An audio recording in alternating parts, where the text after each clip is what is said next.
Ellie and the clock without time. Far beyond the hills of her village, Ellie discovered something strange on her map, a gray circle labeled Still Place. No one in the village had ever gone there. Nothing grows there, said the baker. It's where time stands still, whispered the librarian. Ellie was curious. She packed food, a journal, and a compass.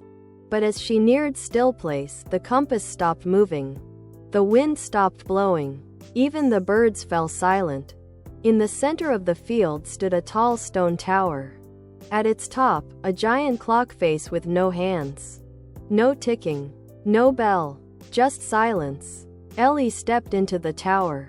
The door creaked open. Inside, dust hung in the air like snow. Cobwebs. Forgotten books. Gears that refused to turn. She climbed the spiral stairs.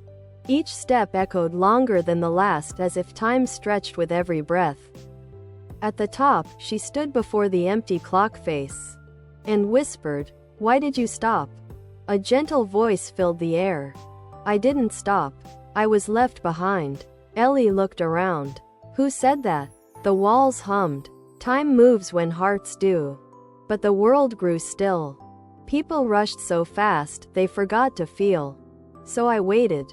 Ellie's eyes softened. You're not broken. You're waiting to matter again. She took out her journal. What makes a moment real?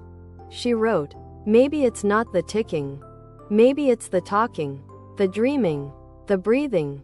Suddenly, the gears gave a tiny twitch. Ellie gasped. She placed her hand on the center of the clock. It was warm. She began to speak out loud. I remember when I first helped someone. When I forgave my friend. When I laughed so hard, my tummy hurt. With each word, the tower brightened. Gears creaked. Dust shook free. The clock face shimmered. And then, two thin golden lines began to form. Clock hands. The minute hand spun once, then stopped. The hour hand ticked softly into place. Bong bong, the tower rang for the first time in years. Outside, the wind returned. Grass swayed. Clouds moved again. Still Place wasn't still anymore. Ellie stood at the top of the tower, smiling. That night, back home, Ellie sat by candlelight. In her journal she wrote, "Time doesn't live in clocks. It lives in hugs. In hope. In healing. And we carry it every time we care." She closed the book. The clock in her room ticked softly. And the world, once again, was alive.